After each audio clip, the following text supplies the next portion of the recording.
حسین و جمیل نوجوان تشریف لائے، چہرے سے بڑی نیک بختی، بڑی خوش بختی ظاہر ہو رہی تھی، بڑا نورانی چہرہ تھا۔ تو میں نے کہا آپ کا نام کیا ہے؟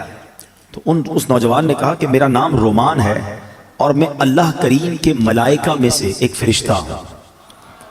تو میں نے کہا کہ پھر یہ اتنے سارے انسانوں کے درمیان آپ کیوں آئے ہیں؟ فرشتے ہیں تو یہاں کیوں آئے ہیں؟ تو وہ کہنے لگے یہ بھی سب آدمی نہیں ہیں، یہ جتنے لوگ ہیں سارے ہی فرشتے ہیں۔ تو میں نے عرض کی حضور یہ تو بتائیں کہ اتنے سارے فرشتے میں کون کون آیا ہے؟ تو اب انہوں نے بتایا کہ ان میں حضرت جبرائیل بھی ہیں، حضرت میکائیل بھی ہیں، حضرت اسرافیل، حضرت عزرائیل، یہ سب موجود ہیں۔ تو وہ شخص کہتا ہے کہ میں نے ان سے کہا کہ مجھے حضرت عزرائیل کا دیدار کرنا ہے۔ حضرت عزرائیل کون ہے؟ ملک الموت، روح قبض کرنے والا جو فرشتہ ہے نا وہ حضرت عزرائیل ہے۔ تو فوراً ان میں سے ایک صاحب اٹھے، بڑے نہایت حسین و جمیل تھے، تو فرمایا میں اللہ پاک کا بندہ عزرائیل ہوں۔ تو وہ کہتے ہیں میں نے ان سے عرض کی کہ حضور میں آپ سے، آپ کو نبی پاک پیارے آقا صلی اللہ تعالیٰ علیہ وسلم کا واسطہ دے کر ایک التجا کرنا چاہتا ہوں، ایک ریکویسٹ کرنا چاہتا ہوں کہ جب میری جان آپ نکالیں گے نا، جب میری روح قبض کریں گے تو آپ نے نرمی کرنی ہے، آسانی کرنی ہے۔ اللہ اکبر۔ ملک الموت نے فرمایا تو پھر ایسا کرو کہ رسول پاک صلی اللہ تعالیٰ علیہ وسلم پر کثرت سے درود پاک پڑھتے رہا کرو۔ ہائے ہائے ہائے، درود پاک کثرت سے پڑھنا، جہاں بہت ساری فضیلتیں ہیں نا، وہاں جو جان کنی کی تکلیف ہے، جو سکرات کی تکلیف ہے، جو تکلیف ہے نا موت کی، بعض لوگوں کو شاید یہ اندازہ نہیں کہ فلاں اچانک دنیا سے چلا گیا، ابھی تو بیٹھا تھا آنکھیں بند ہو گئیں۔ ہمیں نہیں پتا کہ موت کی تکلیف کیا ہے۔ روایتوں میں یہ مضبوط ملتا ہے کہ موت اس سے زیادہ سخت ہے کہ بندے پر اس کو کینچیوں سے کاٹا جائے۔ موت کا جو درد ہے، وہ جو سختی ہے، وہ اس سے زیادہ سخت ہے کہ اسے ہانڈیوں میں ابالا جائے۔ موت کی سختی بڑی خطرناک ہے۔ نصیب والے ہوتے ہیں کہ جن کی موت آسانی سے آ جائے، روح جو ہے وہ آسانی سے قبض کر لی جائے۔ نزا کا جو وقت ہے نا، سکرات کا جو عالم ہے، اللہ سے دعا کرتے ہیں محبوب پاک علیہ السلام کے جلووں میں عافیت والی ہمیں موت نصیب فرما۔ ایسی تھوڑی شعراء نے اپنے کلام میں التجائیں کی ہیں۔ وہ کیا خوبصورت شعر ہے، اے سبز گنبد والے منظور دعا کرنا، جب نزع کا وقت آئے دیدار عطا کرنا، اتنا تو کرم کرنا اے آمنہ کے جائے، جب جان لبوں پر ہو تم سامنے آ جانا، مقبول یہ عرض میری محبوب خدا کرنا، جب نزع کا وقت آئے دیدار عطا کرنا۔ ہم سب چاہتے ہیں نا کہ حضرت عزرائیل ملک الموت آسانی سے روح قبض کرے۔ ویسے سچی بات بتائیں کیا ہے کہ جب ان کی یاد میں زندگی گزرتی ہے نا، عشق رسول میں زندگی گزرتی ہے، آقا کی سنتوں پر عمل کر کے نبی پاک کی رضا والی زندگی گزرتی ہے نا، تو کیا خوبصورت شاعر بات لکھتے ہیں کہ جب تیری یاد میں دنیا سے گیا ہے کوئی، اللہ کرے کہ آقا کی یاد میں بس نبی پاک کے تصور میں جائیں، مدینہ پاک میں آقا کے جلووں میں دنیا سے جائیں، پھر کیا ہوگا؟ جب تیری یاد میں دنیا سے گیا ہے کوئی، جان لینے کو دلہن بن کے قضا آئی ہے۔ ہاں، پھر اس کی جان بڑی آسانی سے نکلتی ہے، وہ تو نبی پاک کے جلووں میں گم ہوتا ہے نا۔ تو اللہ کرے کہ موت کے وقت آقا کا جلوہ نصیب ہو جائے، لیکن کام کیا کرنا ہے اس کے لیے؟ کثرت سے درود پاک، چلتے پھرتے اٹھتے بیٹھتے نہیں پڑھتے لوگ درود، فضول باتوں کے لیے گھنٹوں پڑے ہیں۔ درود پاک زبان پر بہت تھوڑا آتا ہے۔ آج ہی چیک کر لو نا، اپنے آپ کو چیک کر لے، آج پورے دن میں کتنی بار درود پڑھا ہے۔ ٹائم نکالا کرو، تسبیح جیب میں رکھا کرو۔ کہتے ہیں درود پاک اور ذکر الہی کرنے کے بہانے ڈھونڈا کرو، جہاں موقع ملا تسبیح نکالی شروع ہو گئے۔ تسبیح نہ بھی ہو تو پڑھ سکتے ہیں، لیکن تسبیح یاد دلاتی ہے، اس لیے میں کہہ رہا ہوں اللہ کرے کہ میری بھی عادت بن جائے، آپ کی بھی عادت ہو جائے، اور ہم بس کثرت سے اللہ اور اس کے حبیب کا ذکر کرتے رہیں، فضول باتوں سے بچتے رہیں، اور ہماری زبان اس مبارک ذکر میں تر ہو جائے۔ بڑی پیاری التجا امیر اہل سنت کی ہے، مل کے آقا علیہ السلام کی بارگاہ میں عرض کرتے ہیں، ذکر و درود ہر گھڑی ورد زبان رہے، گردے زبان رہے، میری فضول گوئی کی عادت نکال دو، میری فضول گوئی کی عادت نکال دو۔ آئیے مل کر محبت کے ساتھ بآواز بلند درود پاک پڑھ لیں، صلو علی الحبیب۔ آج جس موضوع پر میں نے کچھ مدنی پھول پیش کرنے ہیں، یوں سمجھیے اس کا آغاز تو درود پاک کی اس فضیلت سے ہی ہو چکا کہ جو سکرات کا وقت ہے، جو موت کی سختیاں ہیں، کیا ہم اسے یاد رکھتے ہیں؟ ایک ایسی حقیقت ہے کہ جسے ہم بھول جاتے ہیں، زندگی میں ایسے زندگی گزار رہے ہوتے ہیں کہ جیسے مرنا ہی نہیں ہے۔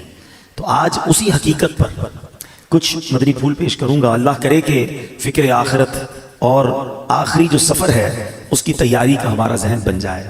حجت الاسلام امام محمد بن محمد غزالی علیہ رحمت اللہ الوالی لکھتے ہیں، بنی اسرائیل میں ایک بڑا مغرور شخص تھا، ایک بند کمرے میں تھا۔ بڑے لوگ ہوتے ہیں نا، ان کے کمروں میں ہر کسی کو آنے کی اجازت نہیں ہوتی، گارڈز آگے سیکرٹری، اجازت کے بغیر کوئی نہیں آ سکتا۔ اور ان کو اس بات پر بعض اوقات بڑا غرور بھی ہوتا ہے، فخر ہوتا ہے کہ میری ٹیریٹری میں کوئی پیر نہیں رکھ سکتا۔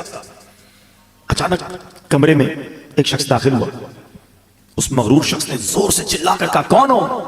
کیسے آ گئے میرے کمرے میں بغیر اجازت؟ تمہیں پتہ نہیں میں کون ہوں؟ میں اس واقعے کا خلاصہ عرض کر رہا ہوں۔ تمہیں اجازت کس نے دی میرے کمرے میں آنے کی؟ تو کہتا ہے کہ مجھے اس گھر کے مالک نے اجازت دی ہے، اور میں وہ ہوں جسے کوئی روک نہیں سکتا۔ مجھے بادشاہوں سے بھی اجازت لینے کی ضرورت پڑتی نہیں، مجھے کسی کا دبدبہ ڈرا نہیں سکتا، اور نہ ہی مجھ سے کوئی بچ سکتا ہے۔ اور جب یہ باتیں سنی نا، اس مغرور شخص نے، جس کا سٹائل ہی الگ ہوتا تھا، جو بڑے چلا چلا کر بڑے غصے میں لوگوں سے باتیں کرتا تھا، اب اس کا جو غصہ ہے وہ نیچے آ گیا۔ اب ہے کون یہ تو بتائیں، کہیں آپ ملک الموت تو نہیں؟ اللہ اکبر۔ اب حضرت ملک الموت نے کہا، ہاں میں ملک الموت ہوں، مجھے کوئی دروازہ نہیں روک سکتا، مجھے کوئی گارڈ، مجھے کوئی کر و فر کہیں بھی جانے سے نہیں روک سکتا۔ اب وہ کہتا ہے کہ حضور تھوڑی سی مہلت مل سکتی ہے، اگر آپ میری روح قبض کرنے آئے ہیں تو کچھ دن، کچھ گھنٹے تو دیجئے نا، مجھے تو پتہ ہی نہیں ہے، مجھے کچھ توبہ کرنی ہے، کچھ نیکیاں کرنی ہے، کچھ نیک اعمال کرنے ہیں۔ اب ملک الموت نے فرمایا کہ تمہاری سانسیں پوری ہو چکی ہیں، اب تمہارا وقت اینڈ ہو چکا ہے۔ تو کہا اچھا پھر یہ تو بتائیں، اگر میری روح قبض کریں گے تو مجھے لے کر کہاں جائیں گے؟ تو ملک الموت نے فرمایا، اس مقام پر جہاں تو نے اپنے اعمال بھیجے ہوئے ہیں، جس طرح کے اعمال کیے ادھر لے کے جاؤں گا۔ کہ حضور میں نے تو نیکیاں نہیں کی، کوئی اچھا گھر بھی تیار نہیں کیا ہے۔ ملک الموت نے فرمایا کہ پھر تمہیں بھڑکتی آگ کی طرف لے کر جائیں گے، جو تیرا گوشت نوچ لے گی۔ یہ کہہ کر ملک الموت نے اس کی روح قبض کر لی، وہ مردہ ہو کر گر پڑا، گھر میں کوہرام مچ گیا، رونا دھونا مچ گیا۔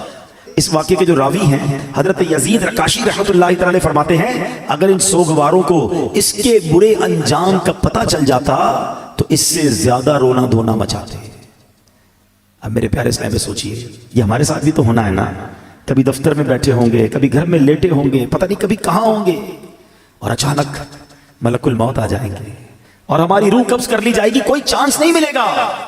جس کو مرنا ہو کیا وہ ایسے جیتا ہے جیسے ہم جی رہے ہیں؟ وہ شاعر لکھتے ہیں نا، جب اس بزم سے اٹھ گئے دوست اکثر اور اٹھتے چلے جا رہے ہیں برابر۔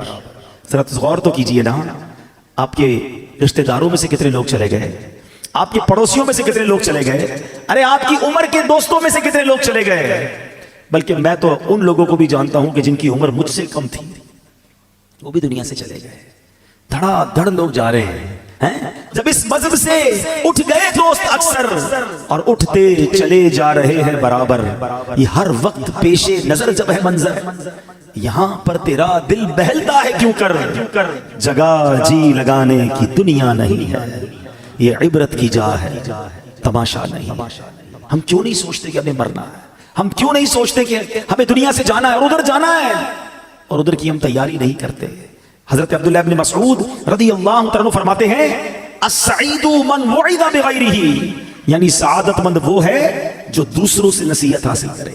ہمیں نصیحت حاصل کرنی چاہیے نا کہ یار فلاں کا انتقال ہو گیا، میری باری آنے والی ہے۔ کبھی جنازہ پڑھتے ہوئے، کبھی قبرستان میں مردے کو قبر میں اتارتے ہوئے، کبھی مسجد کا اعلان سنتے ہوئے، کہ جناب فلاں کا رضا الہی سے انتقال ہو گیا، ہم کیوں نہیں سوچتے میرا نام بھی اسی اسپیکر سے اعلان ہوگا کہ ان کا بھی رضا الہی سے انتقال ہو گیا ہے۔ دوست، احباب، گھر والے کچھ دیر آنسو بہائیں گے، کچھ دیر یاد کریں گے، مگر پھر کہیں گے جلدی کرو، جنازے میں دیر نہیں کرنی چاہیے۔ پھر ہمارے گھر سے جنازہ اٹھے گا، وہ بھی نصیب والے ہوتے ہیں جن کا گھر سے جنازہ اٹھتا ہے۔ بعض اوقات تو ایسی جگہ موت آتی ہے کہ لوگوں کو کفن بھی نہیں ملتا، قبر بھی نہیں ملتی ہے۔ اللہ سے دعا کرتے ہیں کہ اللہ عافیت والی موت عطا فرما، کٹنے والی، پھٹنے والی، جلنے والی، ڈوبنے والی موت سے محفوظ فرما، عافیت والی ہو، کلمے والی ہو۔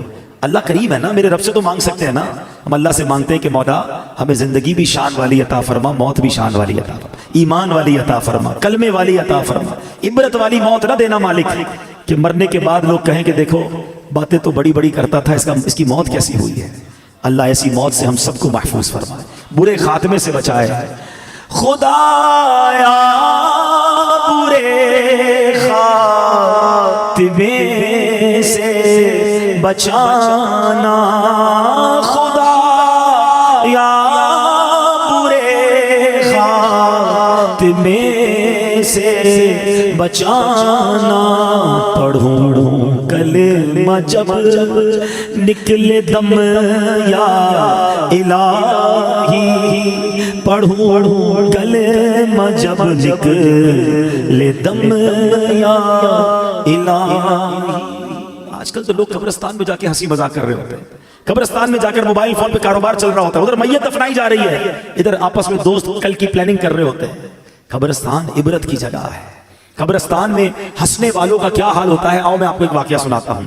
خواجہ خواجگان، خواجہ غریب نواز، خواجہ معین الدین چشتی اجمیری، خواجہ غریب نواز نے ایک واقعہ سنایا کہ ایک مرتبہ میں اور شیخ اوحد کرمانی رحمت اللہ تعالی علیہ سفر پر تھے، ہماری ملاقات ایک بوڑھے میاں سے ہوئی، وہ بزرگ تھے اور یاد الہی میں انتہائی مشغول تھے۔ کہتے میں نے ایسا بندہ یاد الہی میں مشغول پہلے نہیں دیکھا تھا۔ میں نے ان سے سلام کیا، ہاتھ ملایا تو معلوم ہوا کہ ان کے ہاتھ پر تو گوشت ہی نہیں ہے، اتنا کمزور، اتنے دبلے پتلے تھے۔ تو خواجہ صاحب کہتے ہیں کہ میرے دل میں خیال آیا کہ یہ اتنے کمزور کیوں ہیں۔ اس سے پہلے کہ میں سوال کرتا وہ روشن ضمیر تھے، میرا سوال جان لیا۔ کہتے ہیں کہ میں ایک دن اپنے دوست کے ساتھ قبرستان گیا، تھوڑی دیر ہم قبر کے پاس بیٹھ گئے، آپس میں باتیں ہونے لگی جیسے دوستوں میں باتیں ہوتی ہیں۔ کہتے ہیں اتفاقاً ایسی بات ہوئی کہ مجھ سے کہہ کہا لگ گیا، زور سے ہنس پڑا۔ اسی وقت قبر سے آواز آئی، اے غافل، جس کو ایسا مقام درپیش ہو اسے ہنسی سے کیا کام۔ کہتے جو ہی میں نے وہ آواز سنی میں اٹھ کھڑا ہوا، جو دوست میرے ساتھ تھا میں نے اسے الوداع کہا، مسجد میں آ گیا، بیٹھ گیا، مجھ پر ہیبت طاری ہو گئی، قبر سے آواز آئی تھی نا۔ کہتے میں قبرستان میں ہنسا، مجھ پر ایسی غفلت آ گئی کہ میں قبر کے پاس جا کر ہنسنے لگا۔ کہتے مجھے اتنی شرمندگی محسوس ہوئی، وہ دن ہے اور آج کا دن ہے، 40 سال ہو گئے میں نے شرم کے مارے آسمان کی طرف منہ نہیں کیا ہے، اور میں اس بات سے ڈر رہا ہوں کہ قیامت کے روز اللہ کی بارگاہ میں کیسے منہ دکھاؤں گا، کیا منہ لے کر جاؤں گا۔ اے میرے پیارے اسلامی بھائی، قبرستان عبرت کی جگہ ہے، مذاق مستی اور دنیاوی باتیں کرنے کی جگہ نہیں ہے۔ آپ کو پتہ ہے کہ سیدنا عثمان غنی رضی اللہ تعالیٰ عشرہ مبشرہ میں سے ہیں، ذوالنورین ہیں، اور 2 بار نبی پاک سے جنت خریدی ہے، ایسی عظیم ہستی ہیں۔ مگر جب آپ قبرستان جاتے تھے نا، آپ کی اتنا روتے تھے کہ آپ کی داڑھی آنسو سے تر ہو جاتی تھی۔ لوگ کہتے ہیں آپ اتنا کیوں روتے ہیں؟ آپ کے سامنے کبھی حشر کی بات بھی ہوتی ہے، جہنم کا ذکر بھی ہوتا ہے، اتنا نہیں روتے، قبر کی بات ہوتی ہے یا قبرستان جاتے رونا شروع کر دیتے ہیں۔ کتنی کمال کی بات کی آپ نے فرمایا قبر ہی پہلی منزل ہے، جو پہلی منزل میں کامیاب ہو گیا نا وہ آگے بھی کامیاب ہو گیا، جو ادھر ہی پکڑا گیا پھر آگے اور مشکل ہے نا۔ فرسٹ انٹری ٹیسٹ ہے، سمجھ لو، قبر میں جاتے ہی امتحان ہوگا نا، قبر میں جاتے ہی سوالات ہوں گے، اگر سوال کے جواب دے دیے۔ اچھا مزے کی بات دیکھیں، یہ اسٹوڈنٹ بھی بیٹھے ہوں گے، امتحانات بھی ہوتے رہتے ہیں، اسٹوڈنٹ کوشش کرتے ہیں کسی طرح پیپر آؤٹ ہو جائے، پتہ چل جائے امتحان میں کون سا پیپر آئے گا۔ اچھا جب پیپر آؤٹ نہیں ہوتا تو کیا کرتے ہیں، پچھلے 5 سالہ پیپر لے کے بیٹھے ہوتے ہیں، یار ان میں سے کوئی سوال آئے گا، ان کی تیاری کر لو۔ کمال دیکھو کہ یہ کیسا پیپر ہے کہ جس کے سوال پہلے سے آؤٹ ہیں، سوال بھی آؤٹ ہے، جواب بھی بتا دیے گئے کہ 3 سوال ہونے ہیں۔ قبر میں جانے کے بعد ہر بندے سے سوال ہوگا، من ربک، تیرا رب کون ہے، ما دینک، تیرا دین کیا ہے، اور پھر ایک پیارا سا چہرہ دکھایا جائے گا اور پوچھا جائے گا ما کنت تقول فی ھذا الرجل، کہ اس مبارک چہرے والی ہستی کے بارے میں دنیا میں کیا کہا کرتا تھا۔ اور تینوں سوالوں کا جواب ہمیں پتا ہے، من ربک، ربی اللہ، اللہ ہمارا رب ہے نا۔ ماں دینوں کا دین یہ اسلام، دین میرا اسلام ہے، اور ہمیں پتہ ہے کس کا چہرہ دکھایا جائے گا. کیا کہیں گے؟ ہوا رسول اللہ صلی اللہ علیہ وسلم، یہ تو میرے آقا جناب رسول اللہ صلی اللہ علیہ وسلم ہے. مگر یہ اتنا سمپل نہیں ہے. ہاں سوال بھی پتہ ہے، جواب بھی پتہ ہے. اب میں آپ کو ایک کمپیریزن سمجھاتا ہوں. میرے بچوں جو خاص طور پہ اسٹوڈنٹس ہیں، بلکہ جتنے بھی لوگ ہیں، سب نے دنیا کے امتحان کبھی نہ کبھی دیے ہوں گے. What is the difference between worldly examination and examination of the grave? دنیا کے امتحان اور قبر کے امتحان کا میں فرق آپ کو سمجھاتا ہوں. دنیا کا امتحان جب بھی ہوگا ڈیٹ پہلے سے پتا ہوگا. ایسا ہی ہے نا، 2 مہینے باقی ہیں، 3 مہینے باقی ہیں، فلاں تاریخ کو میتھس کا پیپر ہوگا، پھر اردو کا ہوگا، پھر سائنس کا ہوگا، جو بھی پیپر ہے. پیپر کے ٹاپکس بھی پتا ہے، ڈیٹس بھی پتا ہے. ٹھیک ہے، جیسے جیسے امتحان قریب آئے گا ہم تیاری بڑھاتے جاتے ہیں.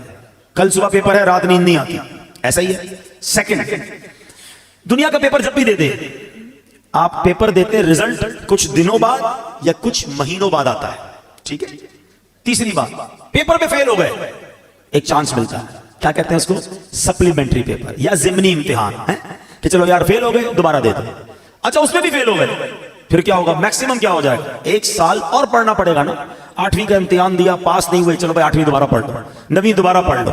یہ 4 باتیں یاد رکھیے گا. ڈیٹ پہلے سے پتا ہے، ٹھیک ہے، تاکہ تیاری کر لیں. سیکنڈ، امتحان کے بعد رزلٹ کافی دنوں بعد آتا ہے، اور ایک آدھا پیپر، ایک آدھا سوال رہ گیا تو سپلیمنٹری کا موقع ہے. چوتھا، اگر فیل ہی ہو گئے تو پھر کیا ہوگا؟ آپ کو 1 سال پڑھنا پڑے گا. ایک 5واں بھی مسئلہ ہے جو آج کل زیادہ ہے کہ دنیا کے امتحان میں تھوڑے پیسے دے کر، تھوڑی رشوت دے کر، معاذ اللہ، یہ چیٹنگ کر کے بھی لوگ پاس ہو جاتے ہیں. ایسا ہی ہے. یہ 5 باتیں یاد رکھنا. اب مجھے سچ بتاؤ، اس امتحان کی ٹینشن کتنی ہوتی ہے؟ جس کو دیکھو ہر بچہ امتحان کے دنوں میں، ہم بھی جاتے ہیں نا بیان کرنے، مسجد کے امام صاحب کے پاس بھی پرچی آ رہی ہوتی، بچوں کے امتحان ہو رہے، دعا کر دے. ہر بچہ مل رہا ہوتا ہے، نوجوان مل رہا ہوتا ہے، حضرت پیپر دیے، دعا کر دے. ٹینشن ایسا ہی ہے نا. اب بتاؤ تمہیں اس امتحان کی اتنی ٹینشن ہے. اچھا جتنے لوگ بیٹھے نا سارے پیپر دیتے بھی نہیں. کوئی کہے بھائی مجھے ٹینشن ہی نہیں لینی، میں نے پڑھنا ہی نہیں ہے، میں نے کوئی امتحان ہی نہیں دینا، تو آپ یہاں سے بچ جاؤ گے. میں جس امتحان کی بات کر رہا ہوں اس سے بچ کوئی نہیں سکے گا. اسکول گیا یا نہیں گیا، کالج گیا یا نہیں گیا، مدرسے گیا یا نہیں گیا، اسے یہ امتحان دینا ہی پڑے گا. کمپلسری ہے. دوسری بات، ڈیٹ تو پتہ ہی نہیں ہے. ہو سکتا ہے 10 سال بعد ہونا ہو، اور ہو سکتا ہے آج رات ہی ہونا ہو. یہ بھی تو ہو سکتا ہے نا کہ میں اور آپ میں سے کوئی ایسا بھی یہاں بیٹھا ہو جس نے گھر نہیں جانا اٹھ کر. ہو سکتا ہے یہی موت آ جائے اور آج رات اس کی قبر میں گزرے اور آج رات ہی امتحان دینا پڑے. مجھے سچ بتاؤ، جس امتحان کی ڈیٹ تمہیں 4 مہینے پہلے ملتی ہے، تم ٹیوشن لیتے ہو، تم جناب گیسٹ پیپر لیتے ہو، اس کی تیاری میں لگ جاتے ہو. میں جس امتحان کی بات کر رہا ہوں اس کو تو پتہ ہی نہیں کب ہو جائے. تو عقل مند کون ہے؟ تیاری کر کے رکھے ہیں، ہمیشہ پریپیئر رہے کہ جب امتحانوں میں جواب دے دوں گا. اب آؤ دوسری بات، دنیا کے امتحان میں پیپر دینے کے کئی دنوں بعد رزلٹ آتا ہے. قبر کے امتحان میں فوری رزلٹ آئے گا. ادھر صحیح جواب دیے، ادھر جنت کی کھڑکی کھول دی جائے گی. پتہ ہے فرشتے کیا کہیں گے مرنے والے کو جو صحیح جواب دے گا نا؟ نم کا نومت العروس، سو جا کہ جیسے دلہن سوتی ہے. اسے قبر ایسے دبائے گی، قبر ہر کسی کو دبائے گی، یاد رکھیے گا. کسی کو تو ایسے دبائے گی جس سے رب ناراض ہوا، پسلیاں ایک دوسرے میں پیوست ہو جائیں گی، ٹوٹ جائیں گی پسلیاں. مگر کسی کو ایسے دبائے گی جیسے ماں دباتی ہے اپنے بچے کو، پیار سے. اور جس نے غلط جواب دیا، جو جواب نہ دے سکا، انتظار نہیں ہوگا، اسی وقت قبر میں جہنم کی کھڑکی کھلے گی، آگ برسا دی جائے گی اور قبر اسے تہس نہس کر دے گی. تیسری بات، کوئی سپلیمنٹری نہیں ہے. ارے فرشتوں سنو، غلطی ہو گئی، ایک جواب غلط ہو گیا، رکو دوبارہ جواب دینا ہے. نہیں، اونلی 1 چانس. ٹھیک ہے. اچھا ادھر کانسیکوینسز کیا تھے؟ ادھر نقصان کیا تھا کہ ایک بار فیل بھی ہو گیا تو کیا مسئلہ، 1 سال پڑھنا ہے نا.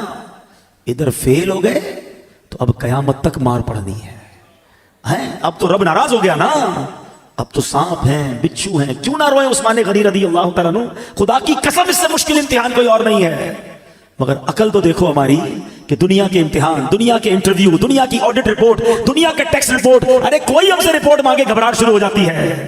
ایک رپورٹ قبر میں جا کر دینی ہے، ایک ٹیسٹ دینا ہے، کیسے جواب دو گے؟ اب آتا ہوں ایک اور بات کی طرف. آپ کہیں آپ نے جواب یاد کرا دیے، اب تو ہم دے دیں گے. نہیں، یہ ایسا نہیں ہے کہ جس کو جواب یاد ہے وہ جواب دے دے گا، پھر تو سب کو یاد ہے نا. اس دن جس سے رب راضی ہوگا، جو ایمان سلامت لے کر قبر میں جائے گا، وہ تو انشاءاللہ جواب دے دے گا. اور عاشق رسول تو سبحان اللہ، عاشق رسول تو موت کا انتظار کرتا ہے. اس کو پتا ہے کہ آقا کا قبر میں دیدار ہونا ہے. اعلیٰ حضرت فرماتے نا جان دے دو وعدہ دیدار پر، ارے جان دو گے تو دیدار ہوگا نا، جان دے دو وعدہ دیدار پر، نقد اپنا دام ہو ہی جائے گا۔ ہاں عاشق رسول کو گھبراہٹ نہیں ہوتی، گھبراہٹ اسے ہو جس کی قبر میں کیڑے پڑنے ہیں، نمازیں پڑھی ہیں، سنتوں پر عمل کیا ہے، درود پاک پڑھا ہے، حرام روزی سے بچا ہے، حرام دیکھنے سے بچتا ہے، قرآن پاک کی تلاوت کرتا ہے، اللہ کی رضا والے کام کرتا ہے، ماں باپ کا ادب کرتا ہے، انشاءاللہ اس کی قبر تو نور نلا نور ہونی ہے، اس کو تو دنیا سے زیادہ راحت قبر میں ملے گی، جنت کی کھڑکی کھل جائے گی، جنت کی نعمتیں نصیب ہو جائیں گی۔ عاشق رسول کی تو کہتے ہیں نا، اس کی ترجمانی شاعر کرتے ہیں کہ وہ تو جب آقا قبر میں آئیں گے نا تو جب پوچھیں گے فرشتے کہ یہ کون ہے تو کیا کہیں گے؟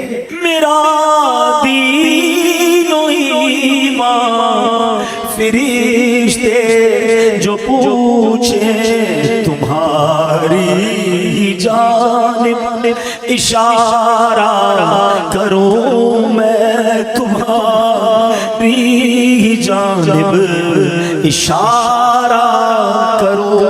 ہم تو آقا کا انتظار، جو عاشق رسول ہے نا وہ تو فرشتوں سے کہے گا، فرشتوں سے کہے گا ایسی جلدی بھی نہ کرو، میں تو آقا کے دیدار تو کرنے دو، ایسی جلدی بھی کیا، آج کی رات ہے، قبر میں سرکار تشریف لائیں تو میں قدموں میں گروں، گر فرشتے بھی اٹھائیں تو میں ان سے یوں کہوں کہ اب تو پائے ناز سے میں اے فرشتوں کی اٹھوں، مر کے پہنچا ہوں یہاں اس دل ربا کے واسطے۔ عاشق رسول کے بارے نعرے ہوں گے، مگر صرف نعرے لگانے والا نہیں، صرف نیازی نہیں نمازی بھی ہو، صرف نعرے لگانے والا نہیں، سنتوں پر عمل کرنے والا بھی ہو، حرام چیزوں سے بچنے والا ہو، اور جس سے رب ناراض ہو گیا نا، ہاں یقین کریں ہمیں اندازہ ہی نہیں کہ ایمان سلامت لے کر جانا یہ کتنی بڑی چیز ہے۔ بڑے بڑے بزرگان دین رویا کرتے تھے، تڑپا کرتے تھے، گھبراتے تھے۔ شیخ احمد سیوستانی رحمت اللہ تعالی علیہ موت اور قبر و آخرت سے متعلق بہت فکر مند رہتے تھے، جب بھی ان کے سامنے موت کا ذکر ہوتا، قبر کی بات ہوتی، گھبرا جاتے، ہیبت طاری ہو جاتی، بدن کانپنے لگتا، اتنا روتے کہ ان کو دیکھ کر لوگ رونے لگ جاتے، اور پھر فرماتے اے عزیزوں جسے موت آنی ہے، جس کے پیچھے ملک الموت ہیں، جس نے قیامت جیسا ہولناک دن دیکھنا ہے، اسے نیند اور ہنسی سے کیا واسطہ، ایسا آدمی فضولیات میں کیسے مشغول ہو سکتا ہے؟ پھر فرماتے اے عزیزوں قبروں میں لیٹے ہوئے مردے چونٹیوں اور سانپوں کی گرفت میں ہیں، مٹی کے قید خانے میں بند ہیں، اگر تمہیں ان کا حال معلوم ہو جائے تو کھڑے کھڑے نمک کی طرح پگھل جاؤ۔ اے عزیزوں جا کر موت کی تیاری میں لگ جاؤ، وہ دن ہم سب کو پیش آنے والا ہے، شاید ہم اپنا ایمان سلامت لے کر جانے میں کامیاب ہو جائیں۔ اب حضور خواجہ غریب نواز نے یہ واقعہ سنایا اور خود خواجہ غریب نواز رونے لگے، فرمایا اس ذات کی قسم جس کے قبضے میں میری جان ہے، اس دن سے لے کر آج تک مجھ پر موت اور قبر کی ہیبت طاری ہے، اور میں اندر ہی اندر گھلتا جا رہا۔ یہ کون کہہ رہا ہے؟ خواجہ خواجہ، وہ ہستی جن کے ہاتھوں پر 90 لاکھ غیر مسلم مسلمان ہوئے ہیں، وہ کہتے ہیں میں اندر گھل رہا ہوں موت کی فکر سے، قبر کی فکر سے۔ ہم نے دین کا کوئی کام کیا نہیں، ہم نے گناہوں کے انبار لگائے ہوئے ہیں، مگر ہماری ہنسی ختم نہیں ہوتی ہے، ہماری غفلتیں ختم نہیں ہوتی۔ دوستوں کے ساتھ بیٹھے تو غیبتوں کے انبار، اکیلے میں گھر میں بیٹھے تو حرام دیکھتے ہیں، کاروبار پر جائیں تو حرام کماتے ہیں، جھوٹ غیبت نہ جانے کون سا گناہ ہے جو ہم سے نہیں ہو رہا، اور کوئی فکر ہی نہیں کہ ایمان سلامت ہوگا کہ نہیں، قبر میں ہوگا کیا میرا۔ ہے میرے پیارے اسلامی بھائیو، اس وقت مہنگائی کا دور ہے، اچانک مہنگائی بڑھ گئی ہے، لوگ پریشان ہیں، گھر کیسے چلاؤں گا، خرچہ کیسے پورا کروں گا، کتنی ٹینشن میں، جدھر بیٹھو ایک ہی ٹینشن ہے۔ میں نہیں کہتا ٹینشن نہیں ہے، واقعی ٹینشن ہے سب کو، اللہ ہمارے وطن پر خیر فرمائے، لیکن ذرا غور کرو، کبھی ایسا ہوا کہ دوستوں میں بیٹھ کر یہ ٹینشن ہو کہ یار مرنے کے بعد کیا ہوگا، ایمان سلامت رہے گا کہ نہیں، قبر روشن ہوگی کہ نہیں، اللہ راضی ہوگا کہ نہیں، قیامت کے دن مجھے رب کی عرش کا سایہ ملے گا کہ نہیں، اعمال نامے کھل گئے تو میری بے عزتی کیسی ہوگی، میں ذلیل کیسا ہو جاؤں گا، یار کوئی طریقہ تو بتاؤ، اللہ کو راضی کیسے کروں، کوئی طریقہ تو بتاؤ میری بخشش ہو جائے۔ Nobody talk about it، کوئی بات ہی نہیں کرتا، کسی کو لگتا ہے فکر ہی نہیں ہے۔ اور جن بزرگوں کے ہم نام لے کر جی رہے ہیں نا، میں ان کی باتیں کر رہا ہوں، اے خواجہ کی چھٹی منانے والوں، میں خواجہ کی بات کر رہا ہوں، آؤ غوث پاک کے مرید بیٹھو، میں تمہیں غوث پاک کے بارے میں بتاتا ہوں۔ اتنے بڑے بزرگ ایسے نہیں تھے، ان کے نام بڑے بڑے، شیخ عبد القادر جیلانی، آپ فرماتے ہیں لوگ کہہ رہے ہیں آج عید کا دن ہے، عید کا دن ہے، عبد القادر کے لیے عید کا دن وہ ہوگا جب اپنا ایمان سلامت لے کر قبر میں جائے گا۔ شیخ عبد القادر جیلانی وہ کہہ رہے ہیں، ہاں وہ کہہ رہے ہیں، یہ حقیقت کو جان گئے تھے، یہ خوف خدا والے تھے۔ خدا را میرے پیارے اسلامی بھائیوں، میں آپ کو صحیح بتا رہا ہوں، آپ اگر مہنگائی کے ٹینشن سے، روزگار کے ٹینشن سے، دنیا کی پرابلم سے نکلنا چاہتے ہیں نا، میں آپ کو ایک طریقہ بتاتا ہوں، آپ اپنے اللہ کو راضی کر لیں۔ ہاں رحمان الدنیا والآخرہ ہے. لوگ کہتے ہیں کبھی کبھی یار آخرت کے ساتھ ساتھ دنیا بھی ہونی چاہیے. او بھائی یہ فارمولہ ہی غلط ہے. میرا رب آخرت کا بھی مالک ہے, دنیا کا بھی مالک ہے. میں اسے راضی کر لوں وہ میری دنیا بھی اچھی کر دے گا, میری آخرت بھی اچھی کر دے گا. ایک ٹارگٹ زندگی میں بنا لو, میں نے اللہ کو ناراض نہیں کرنا ہے, میرے اللہ کی رضا والے کام کرنے ہیں. واللہ وہ تمہاری روزی میں برکت ڈالے گا, وہ تمہارے دل میں سکون ڈالے گا, تمہارے گھر میں سکون اور چاشنی ڈال دے گا, تمہارے گھر میں عافیت آ جائے گی, لائف انجوائے کرنے لگو گے کیونکہ رب راضی ہے نا. ایک فارمولہ یاد رکھو, جس سے رب راضی اس سے سب راضی. ہم رب کو راضی نہیں کرتے, ہم سب کو راضی کرتے ہیں. ہمیں رب کو راضی کرنا ہے, اس کی نافرمانی والے کام نہیں کرنے. اللہ کے حبیب علیہ الصلوۃ والسلام سنو کیا فرماتے ہیں. اچھا آپ میں تھوڑی سی مسکنسیپشنز بھی دور کر دوں. بعض اوقات جب ہم اس طرح کی باتیں کرتے ہیں, موت کے موضوع پر بات کرتے ہیں, تو لوگ کہتے ہیں یار اتنی مرنے پہ کیا بات کرنا, موت پر اتنی بات کیوں کرتے ہیں. آؤ میں آج آپ کو قرآن و حدیث کے ذریعے سمجھاتا ہوں ہمارا رب اور اللہ کے حبیب علیہ الصلوۃ والسلام ہمیں موت کو یاد کرنے کا کیسا درس دے رہے ہیں. یہ کوئی چال چلی گئی ہمارے ساتھ, یہ کوئی شیطان نے گیم کھیلا ہے ہمارے ساتھ کہ ہمارے پاس سارے ٹاپکس ہیں, ہم ہر موضوع پر بات کرتے ہیں, ہم موت پر بات نہیں کرتے ہیں. حالانکہ اسے یاد کرنے کی ترغیبات قرآن و حدیث میں موجود ہیں. اللہ کے حبیب علیہ الصلوۃ والسلام فرماتے ہیں اے طارق مرنے سے پہلے موت کی تیاری کر لو.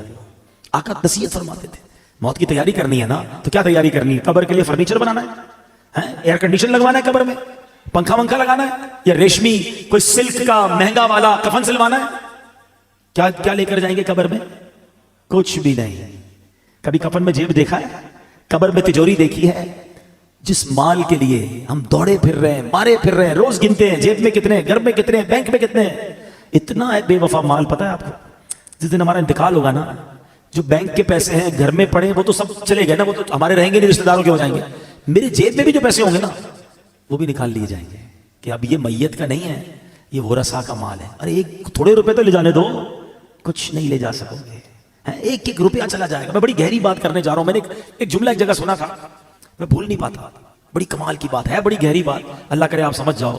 ہم زندگی میں جتنے کماتے ہیں نا نارملی اس کا 5, 10 یا 15% خرچ کر پاتے ہیں اپنی ذات پر, ورنہ بچوں پر خرچ ہوتا ہے, فیملی پر خرچ ہوتا ہے, یا ہم چھوڑ کے چلے جاتے ہیں. آپ حساب اٹھا لیں, ہم نے زندگی میں جتنے بھی کمائے پورے ایک تو خرچ نہیں ہوتے, چھوڑ کے بھی جاتے ہیں بچوں کے لیے, یا جتنا لائف میں بھی خرچ کرتے ہیں تو اپنی ذات پر 5% یا 10% خرچ کر پاتے ہیں. ایسا ہی ہے.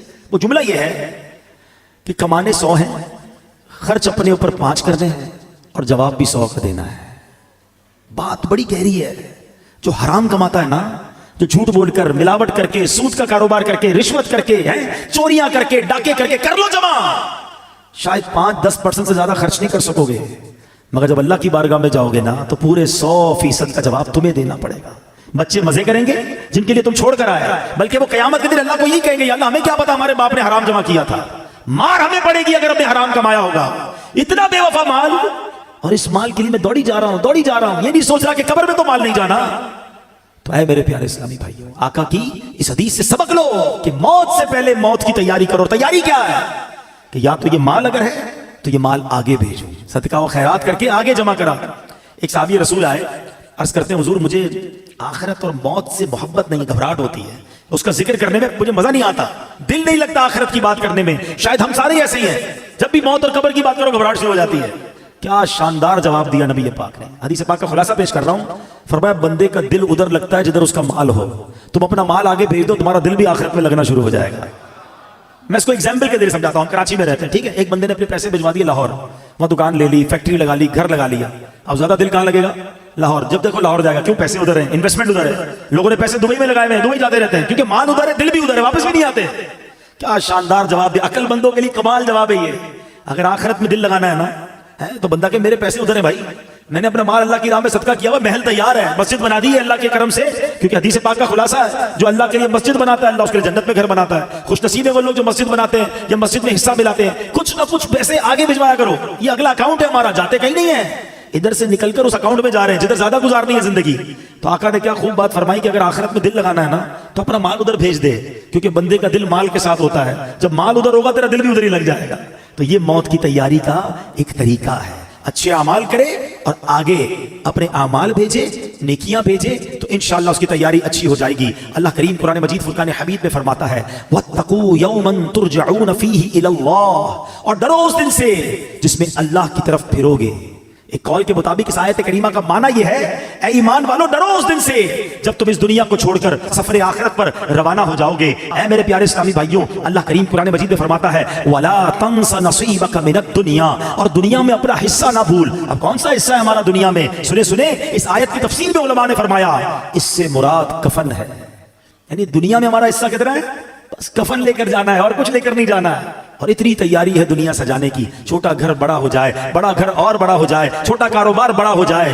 میں نہیں کہتا کاروبار بڑا نہ کریں، میں نہیں کہتا گھر بڑا نہ بنائیں، مگر اس گھر میں، اس کاروبار میں، اس دنیا میں اتنے غرق نہ ہو جائے نا کہ پہلے تو حلال اور حرام کی تمیز اٹھ جائے اور پھر مرنے کا ہی خیال نہ رہے۔ خدارا دیکھو ایک بات یاد رکھیں، ہمارے ساتھ ایسا نہیں ہے کہ ہمیں کوئی ٹائم الگ الگ دیا گیا ہے کہ بھائی یہ ٹائم دنیا کے لیے تیاری کر لو اور یہ والے ٹائم آخرت کی تیاری کر لینا، پھر تو ٹھیک ہے ہم کہیں گے آخری 10 سال میں آخرت کی تیاری کر لوں گا۔ نہیں، اسی ٹائمنگز میں، اسی زندگی میں ہمیں دنیا بہتر کرنی ہے تو کریں، آخرت بھی بہتر کرنی ہے، کہیں رہ نہ جائے آخرت۔ شیطان کیا کہتا ہے؟ بس مولانا ابھی بھی ہو سکتا ہے میرا بیان چل رہا ہے نا تو کوئی کہہ رہا ہوگا کہ باتیں تو بڑی اچھی کر رہے ہیں، بس رمضان سے نماز شروع کر دوں گا، بس یہ اگلے سال میں یہ حرام کام چھوڑ دوں گا۔ ہاں یار میں یہ غلط کام تو کرتا ہوں، میری ایک بری عادت تو لگی ہوئی ہے، میں یہ بے حیائی کا کام تو کر رہا ہوں، بس یار تھوڑے 2-4 مہینے بعد پکی توبہ کر لوں گا۔ یہی شیطان کا کام ہے کہ وہ لمبی امیدیں دلاتا ہے، لمبی امیدیں دلاتا ہے، تھوڑے دنوں بعد توبہ فوراً کرنی چاہیے۔ شیطان کیسا مردود ہے اور کیسے مرواتا ہے۔ مجھے بنی اسرائیل کا یہ پرانا کتابوں میں واقعہ لکھا وہ یاد آ گیا کہ 2 بھائی تھے، اوپر نیچے رہتے تھے، فرسٹ فلور گراؤنڈ فلور والا بھائی بدکار، شرابی، کبابی، بے حیائی کے کام کرنے والا، اور اوپر والا بھائی تہجد گزار، قرآن پڑھنے والا، دین کا کام کرنے والا۔ شیطان بڑے بھائی کے پاس گیا اور اسے کہتا ہے کہ یار 40 سال ہو گئے تیری زندگی کو، کوئی مزہ نہیں کیا لائف میں، کوئی انجوائمنٹ نہیں، سارا دن ذکر تسبیح، میں نے اللہ پاک کی قدرت لوح محفوظ پر دیکھ لیا ہے، تیری عمر 80 سال ہے، ایک کام کر 20 سال انجوائے کر، مزے کر، رنگ رلیاں منا لے، آخری 20 سال پھر توبہ کر کے عبادت کر لینا۔ شیطان نے دل میں یہ خیال ڈال دیا، اس نے سوچا یار بات تو ٹھیک ہے یار، میں تو کچھ کیا ہی نہیں زندگی میں، صرف اللہ اللہ ہی کرتا رہا، مزہ ہی نہیں لائف میں اٹھایا، نیچے ہی تو میرا بھائی ہے، روز عیاشیاں کرتا ہے، روز شرابیں پیتا ہے، روز بے حیائی کرتا ہے، کہیں اور جانے کی کیا ضرورت ہے، نیچے چلے جاتا ہوں بھائی کے پاس۔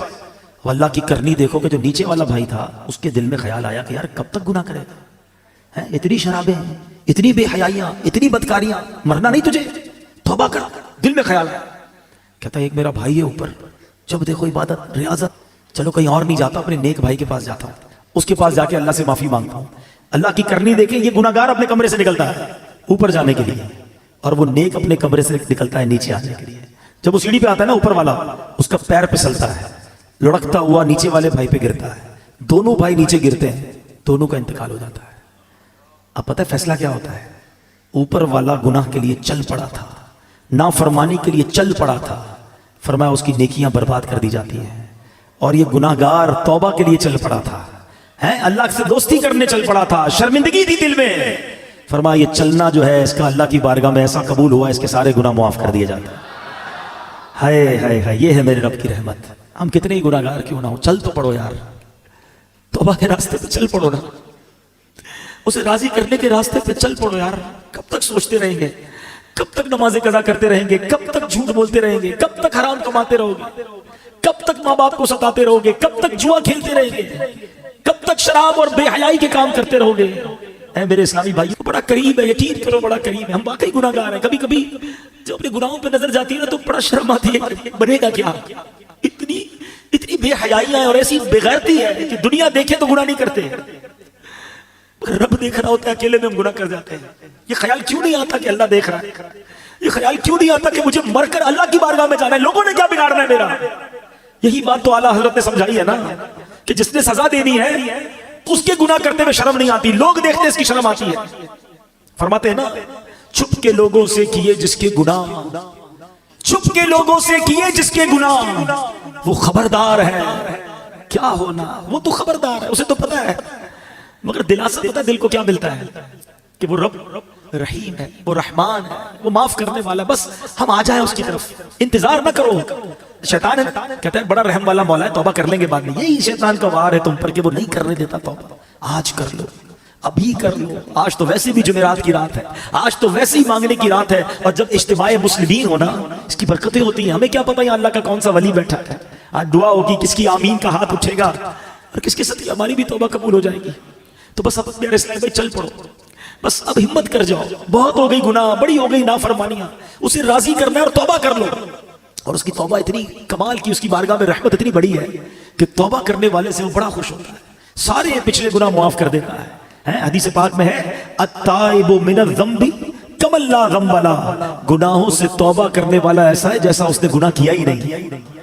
تو پھر کیوں نہ توبہ کریں، پھر کیوں نہ اللہ کی طرف رجوع لے آئیں۔ اب میں یہاں آخر میں اپنے بیان کے آخر میں یہاں یہ بھی بتاتا چلوں کہ جو یہ وسوسہ آتا ہے نا کہ یار موت کو یاد کرنا کیوں ضروری ہے، آؤ میں آپ کو پیارے آقا علیہ السلام کی حدیث بھی سناتا ہوں اور اس کے بعد پھر میں موت کو یاد کرنے کے کچھ فضائل بتاتا ہوں۔ اللہ کے حبیب علیہ السلام جب لوگوں کو موت سے غافل دیکھتے تو دروازے پر تشریف لاتے، دروازے کو 3 مرتبہ ہلاتے اور فرماتے اے لوگو، اے مسلمانوں، تمہارے پاس یقینی موت آئے گی اور وہ اپنے ساتھ وہ کچھ لائے گی جو اسے لانا ہو۔ خبردار، ہر کوشش کرنے والے کے لیے ایک انتہا ہے اور ہر کوشش کرنے والے کی انتہا موت ہے، بس کوئی پہلے جاتا ہے کوئی بعد میں۔ حضرت ابن ثابت رحمۃ اللہ تعالی فرماتے ہیں ایک مرتبہ بارگاہ رسالت میں صلی اللہ تعالی علیہ وسلم میں ایک بندے کا ذکر ہوا، صحابہ نے اس کی بڑی تعریف کی۔ اس پر پیارے آقا رسول ہاشمی صلی اللہ تعالی علیہ وسلم نے فرمایا وہ موت کو کیسے یاد کرتا ہے۔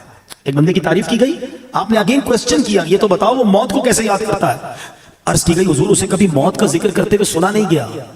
تو آقا علیہ السلام نے فرمایا پھر وہ ایسا نہیں ہے جیسا تم کہہ رہے ہو، یعنی بندہ اچھا وہ ہے جو موت کو یاد کرتا ہے۔ حدیث پاک میں ہے جسے موت کی یاد خوف زدہ کرتی ہے قبر اس کے لیے جنت کا باغ بن جائے گی۔ ہاں، اکیلے میں بھی یاد کر کے آنسو بہایا کرو، موت کو یاد کیا کرو، کیونکہ یہ جو خوف ہے نا یہ قبر کے عذاب سے بچا لے گا، یہ قبر کے خوف سے بچا لے گا۔ جو ادھر بے خوف ہے کہیں ایسا نہ ہو قبر میں خوف زدہ ہو جائے، قبر میں عذاب میں گرفتار ہو جائے۔ بارگاہ رسالت میں عرض کی گئی یا رسول اللہ صلی اللہ تعالی علیہ وسلم کیا کسی کو شہداء کے ساتھ بھی اٹھایا جائے گا؟ کیسا سوال ہے، شہید کا کیا مرتبہ ہے؟ آقا نے فرمایا ہاں اس کو جو دن رات میں 20 مرتبہ موت کو یاد کرتا ہو۔ یہ ترغیب ہے، ایسے نہیں دعوت اسلامی والے موت کی بات کرتے تو حدیثوں میں ہے جو دن میں 20 بار موت کو یاد کرے، فرمایا اس کو شہیدوں کے ساتھ اٹھایا جائے گا۔ حضرت انس بن مالک رضی اللہ عنہ سے روایت ہے سرکار دو عالم صلی اللہ علیہ وسلم نے فرمایا موت کو کثرت سے یاد کیا کرو کیونکہ وہ گناہوں کو زائل کرتی ہے اور دنیا سے بے رغبتی پیدا کرتی ہے۔ حضرت سفیان ثوری فرماتے ہیں ہمیں ایک بزرگ نے یہ بات بتائی کہ حضور انور صلی اللہ علیہ وسلم نے ایک شخص کو وصیت کی کہ تم موت کو کثرت سے یاد کیا کرو، وہ تمہیں دوسرے غموں سے آزاد کر دے گی، اور غموں سے بچنا ہے نا تو موت کو یاد کیا کرو۔ حضرت دقاق رحمت اللہ تعالی فرماتے ہیں جو موت کو کثرت سے یاد کرتا ہے 3 باتوں کے ذریعے اسے عزت دی جاتی ہے، رسپیکٹ پاتا ہے۔ غور سے سنو، فرمایا اسے توبہ کی جلد توفیق ملتی ہے۔ موت یاد ہوگی تو بندہ توبہ کرے گا نا کہ یار مر جاؤں گا توبہ کر لوں۔ دوسرا اسے قناعت کی دولت مل جاتی ہے، تھوڑے پیسوں میں بھی خوش رہتا ہے، زیادہ حل میں مزید نہیں ہوتا کہ یار مرنا ہے اب اور کیا کروں گا، ورنہ یہ بھی آ جائے وہ بھی آ جائے، اس کا بھی چھین لوں اس کا بھی لوٹ لوں۔ وہ قناعت کی توفیق مل جاتی ہے کیونکہ موت یاد ہوتی ہے۔ تیسری بات فرمائی عبادت میں چستی نصیب ہوتی ہے۔ فرض پڑھ کر بھاگنے کا جی چاہ رہا ہے، یار آج سنتیں نہیں پڑھتا، یار موت آنے والی ہے سنتیں پڑھ لے گا، چلو یار اب تو چلو، یار مرنا ہے نفل اور پڑھ لوں، مغرب ہے تو اوابین پڑھ لوں۔ تو یہ جو موت یاد ہوگی نا تو عبادت میں چستی نصیب ہوگی، تسبیح نکالے گا تو رکھنے کو جی نہیں چاہے گا، ایک اور پڑھ لیتا ہوں یار ابھی کبھی بھی مر سکتا ہوں، یہ قبر میں کام آئے گا، قبر میں نور بن جائے گا۔ تو توبہ آسان، عبادت آسان اگر بندہ موت یاد رکھے۔ اور فرمایا کہ جو موت کو بھلا دیتا ہے وہ اپوزٹ اس کے 3 باتوں میں گرفتار کر دیا جاتا ہے۔ توبہ میں تاخیر کرتا ہے، یار بعد میں کر لوں گا ابھی تو جوانی ہے، ابھی تو شادی بھی نہیں ہوئی ہے، ابھی کیا توبہ کروں، مزے کر لوں پھر اللہ کروں گا۔ کیا جوان مرتے نہیں؟ شادی سے پہلے مرتے ہوئے نہیں دیکھا اپنے لوگوں کو؟ کبھی بھی جا سکتے ہیں۔ پھر فرمایا بقدرے ضرورت رزق پر راضی نہ ہونا، اور پیسے چاہیے اور پیسے چاہیے، کیونکہ موت تو بھول چکا ہے، حرام کماتا ہے، رشوت لیتا ہے، سود لیتا ہے، موت تو یاد ہی نہیں ہے۔ اور تیسرا فرمایا عبادت میں بھی سستی ہو جاتی ہے، بعد میں پڑھ لوں گا، اگلے جمعے سے نماز پڑھوں گا، رمضان سے نماز پڑھوں گا، اس سے پہلے مر گئے تو سوچئے موت کو یاد کرنا بہت سارے فائدے لاتا ہے۔ حضرت کعب الاحبار رحمت اللہ تعالی فرماتے ہیں جو موت کو پہچان لیتا ہے اس پر دنیا کے غم و مصائب آسان ہو جاتے ہیں۔ اے میرے پیارے اسلامی بھائیوں، امام حسن بصری رحمت اللہ تعالی نے فرماتے ہیں نبی پاک نے صحابہ کرام سے پوچھا کیا تم سب جنت میں داخل ہونا چاہتے ہو؟ یہی سوال میں آپ سے کر لوں، سارے کہیں گے نا کہ ہم جنت میں جانا چاہتے ہیں۔ صحابہ نے کہا حضور جی ہاں یا رسول اللہ صلی اللہ تعالی علیہ وسلم۔ تو اللہ کے حبیب نے فرمایا اپنی امیدوں کو مختصر کرو، موت کو آنکھوں کے سامنے رکھو اور اللہ پاک سے حیا کا حق ادا کرو۔ اللہ کرے کہ یہ باتیں ہمیں یاد رہیں، ہم اپنی موت کی تیاری کی کوشش کرتے رہیں اور تیار رہیں۔ میں ایک مشورہ دیتا ہوں، ہم میں سے کسی کے پاس گارنٹی ہے کہ وہ 1 سال زندہ رہے گا؟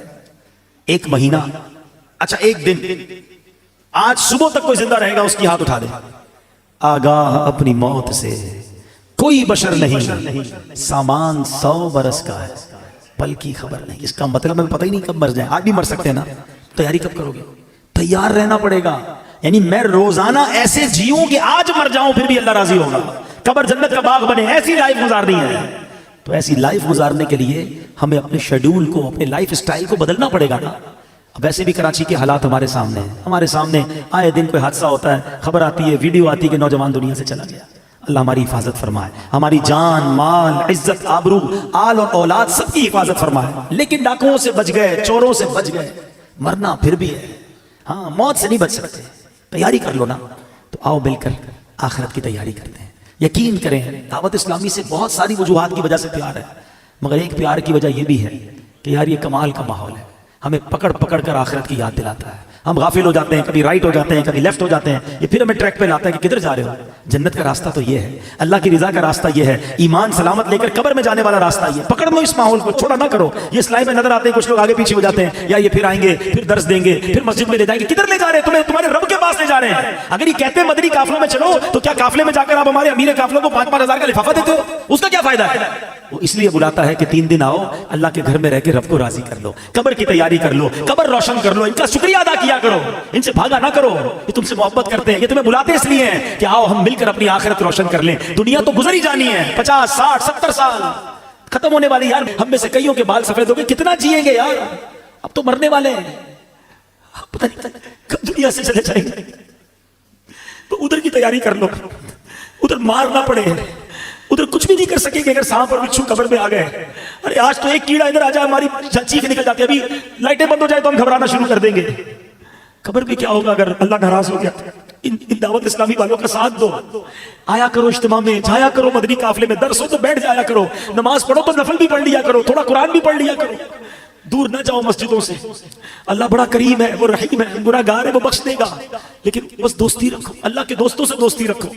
آؤ میں بھی نیت کروں، آپ بھی نیت کریں کہ مرتے دم تک دعوت اسلامی کے ماحول سے وابستہ رہیں گے، پابندی سے ہفتہ وار اجتماع میں شرکت کریں گے انشاءاللہ، جب موقع ملے، جب موقع ملے انشاءاللہ مدنی قافلوں میں سفر کریں گے انشاءاللہ۔ اور بس آج پکی توبہ، بس اب گناہ نہیں کرنے، ہمت کرو۔ ہاں مجھے سب پتا ہے، مجھے کسی کو بتانے کی ضرورت نہیں، اور آپ کو بھی کسی کو بتانے کی ضرورت نہیں، آپ کو سب پتا ہے کون جھوٹ بول رہا ہے، کون حرام دیکھ رہا ہے، کون حرام کما رہا ہے، کون ماں باپ کو ستا رہا ہے، کون معاذ اللہ اپنے دوستوں کے ساتھ بیٹھ کر نشہ کر رہا ہے، سب کو پتا ہے۔ ہمیں نہ بھی پتا ہو نا تو اللہ کو تو پتا ہے نا، کسی کو نہ بھی بتاؤ رب تو دیکھ رہا ہے نا۔ بس آج اسی رب سے دل ہی دل میں کہہ دو نا، اے اللہ معاف کر، اللہ معاف کر، اب نہیں کروں گا، اللہ تجھے ناراض نہیں کروں گا۔ ہو گئے گناہ، کر لی خطائیں، کمزور ہوں نا، لے گیا شیطان گناہوں کے اڈے پر، اب معافی دے دے، تجھ سے معافی مانگتے مولا، ہمیں معاف کر دے، ہمیں استقامت بھی تو دے دے، ہمیں اپنے پسندیدہ بندوں میں شامل کر لے، ہمیں شیطان کے مقابلے میں طاقت دے دے۔ ہم ہمت تو کر رہے ہیں، اے اللہ طاقت تو نے دینی ہے، مدد تو نے کرنی ہے، بس آج یہ اپنے دل میں نیت کر لو، اپنے رب سے خود ہی وعدے کر لو، وہ بڑا کریم ہے، وہ بڑا رحیم ہے، وہ نگاہ بھی فرمائے گا، وہ مدد بھی فرمائے گا، اور وہ ہمیں اچھا بھی کر دے گا۔ رب کریم سے دعا کرتا ہوں کہ اللہ نیکوں کے صدقے ہمیں نیک بنا دے، اچھوں کے صدقے ہمیں اچھا بنا دے، ہماری گناہوں والی عادتیں رب اپنے کرم سے دور کر دے، آمین بجاہ النبی الامین صلی اللہ تعالی علیہ وسلم۔ میرے اعمال کی اصلاح کرم سے کر دے،